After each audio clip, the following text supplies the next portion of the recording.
መብዛሕትኦም ናብ ካናዳ ዝመጹ ሓደሽቲ ስደተኛታት ከምኡ'ውን ኣብቲ ሃገር ዝነብሩ ሰባት እታ እንኮ ግን ከዓ ቀንዲ ብዛዕባ ካናዳ ክፈልጥዋ ዝደልዩ ነገር እንተልያ ብዛዕባ ንግብሪ ዝምልከት ጉዳይ እዩ። ብፍላይ ዓመት እናተወደአት ክትከይድ ከላ ብዛዕባ ዝመጸና ግብሪ መንግስቲ እኹል ኣፍልጦን ምድላዋትን ክንገብር ኣገዳሲ ይገብሮ። መንግስቲ ካናዳ ዘውፅኦ ሓድሽ ናይ ግብሪ ለውጥታት ኣብ 2026 ከመይ ከም ዘጸልወና ድማ ሓቢርና ንርአዮ። As we approach 2026, it's time to check out changes from the Canada Revenue Agency. ሰላም ዝኸበርኩም ተኸታተልቲ ናይዛ መደብ ከመይ ቀኒኹም? ናይ ሎም መደበይ ብዛዕባ ዓመታዊ ግብሪ ካናዳ 2026 ዝምልከት ክኸውን እዩ። ክሳብ መወዳእታ ናይዛ መደብ ተዓዚብኩም ሕቶ ወይ ርእይቶም ዘለወኩም ኣብ ቦታ ኮመንት ክደፍሉ ኢኹም። ሰናይ ምክትታል። ከምቲ ኣብ ብዙሕ ኣጋጣሚታት ንሰምዖ ኣብ ካናዳ መጠን ግብሪ መንግስቲ ኣዝዩ ብዙሕ ምዃኑን እቲ ሲስተም ንሰብ ትካላትን ንሰብ ሃብትን ጥራሕ ዝረብሕ ምዃኑ እዩ። ገለ ኣብ ማሕበራዊ ሚድያን ጋዜጣን ዝነጥፉ ትካላት ከይተረፉ ገምጋም ናይቲ ነበርቲ ካናዳ ዝኸፍልዎ ግብሪ መንግስቲ ካብ 40 ክሳብ 50 ሚእታዊት ካብ ዓመታዊ ኣታዊዮም ምዃኑ እዩ። እዚ ከዓ ንብዙሓት ሰባት ጌጋ ርድኢት ኣብ ናይ ታክስ ሲስተም ክሕዙ ዓብ ተራ ተፃዊት እዩ። ምክንያቱ እቲ ሓቂ ንሱ ስለ ዘይኮነ ዓመታዊ ኣታዊታት ናይ ዝኾነ ነባሪ ካናዳ በብደረጃኡ ዝፍለ ኮይኑ ታክስ ብራኬት ተባሂሉ ይፍለጥ። እዚ ኣገባብ ንኣታዊታት ከፈልቲ ግብሪ በቲ መጠን ዘእተውዎ ንመንግስቲ ዝግባእ ክኸፍልዎ ይሕግዝ።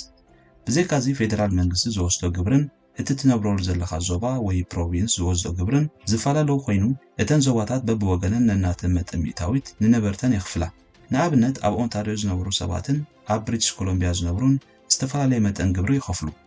ኣብ ኦንታሪዮ እንዳነበሩ ንፌደራል መንግስትን ነቲ ዞባን ዝኸፍልዎ ግብሪ ኣብ 2025 ከም ኣብነት ምስ ንርኢ ካብ 57375 ንታሕቲ ኣታዊ ዘለዎም ሰባት 15 ሚእታዊት ንፌደራል ግብሪ ኸፍሉ። ካብ 57375 ክሳብ 114750 ዘለዉ ከዓ 20.5 ሚእታዊት ኸፍሉ። እቶም ካብ 114750 ክሳብ 177882 ዘለዉ ከዓ 26 ሚእታዊት ኸፍሉ። እቶም ካብ 177882 ክሳብ 253414 ዶላር ኣታዊ ዘለዎም ከዓ 29 ሚእታዊት ኸፍሉ። እቶም ልዕሊ 253414 ዘለዉ ድማ 33 ሚእታዊት ይኸፍሉ። እዚ እቲ ናብ ፌደራል መንግስቲ ዝኸይድ ክኸውን ከሎ እቲ ናብ ፕሮቪንስ ዝኸይድ ግብሪ ኣብ 2025 ድማ ነዚ ይመስል። ካብ 52886 ንታሕቲ ኣታዊ ዘለዎም ሰባት 5.05 ሚእታዊት ግብሪ ኸፍሉ ከለዉ እቶም ካብ 52886 ክሳብ 105775 ዶላር ኣታዊ ዝነበሮም ከዓ 9.15 ሚእታዊት ኸፍሉ። ካብ 105775 ክሳብ 150000 ኣታዊ ዝነበሮም ከዓ 11.16 ሚእታዊት ግብሪ ኸፍሉ። እቶም ካብ 150000 ክሳብ 220000 ኣታዊ ዝነበሮም ከዓ 12.16 ሚእታዊት ግብሪ ኸፍሉ። ኩሎም ልዕሊ 220000 ኣታዊ ዝነበሮም ድማ 13.16 ግብሪ ነቲ ዞባ ኸፍልዎ ነይሮም። እዚ ኣብ 2026 ዓመተ ምህረት ወፂኡ ዘሎ ሓድሽ ለውጢ ናይ ፌደራል ታክስ ነቶም ኣብ ታሕተዋይን ላዕለዋይን ብራኬት ተመዲቦም ዘለዉ ሰባት ዝምልከት እዩ። ንኣብነት ከምቲ ልዕሊ ኢለ ዝጠቐስክዎ ኣብ ታሕተዋይ ብራኬት ዘለዉ 15 ሚእታዊት ዝኸፍልዎ ዝነበሩ ናብ 14 ሚእታዊት ምጉዳሉን እዩ።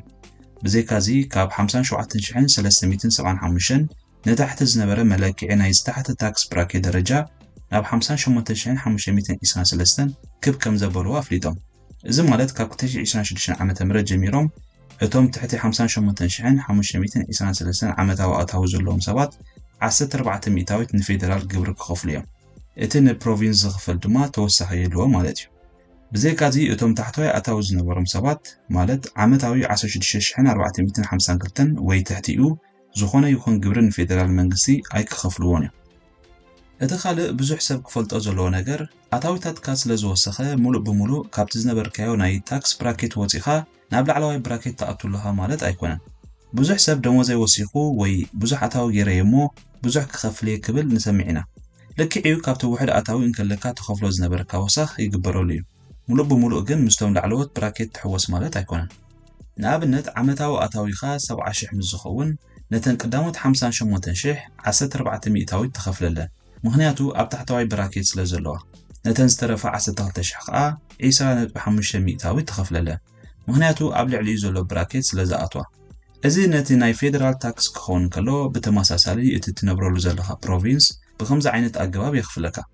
ነዚ ዝተቐስኮ ግብርታት ክትከፍልዎ እንተዘይተዋሒጥልኩም ከዓ ካልእ ብሕጋዊ ኣገባብ ተጠቒምኩም ንዝመፀኩም ግብሪ መንግስቲ ከተጉድልሉ ትኽእሉ መንገዲ ከዓ ነዛ ቪድዮ ናብ ብዙሓት ሰባት ሼር ብምግባር እንተብፂሕኩማ ኣብ ዝቕፅል መደብ ኣስፋሕ ኣቢለ ከቕርበልኩም እየ ብተወሳኺ ብዛዕባ TFSA RRSP FHSA ዝምልከት መደባት እውን ናባኹም ከብሉ እየ ካባኹም ዝደልዮ ነገር እንተልዩ ነዛ ቪድዮ ላይክ ምሃብን ሳብስክራይብ ዘይገበርኩም ተሃሊኹም ከዓ ሳብስክራይብ ብምግባር ቤተሰብ ክትኮኑ ጥራይ ኣብ ዝቕፅል ብኻልእ መደብ ክሳብ ንራኸብ ብሩህ ግነ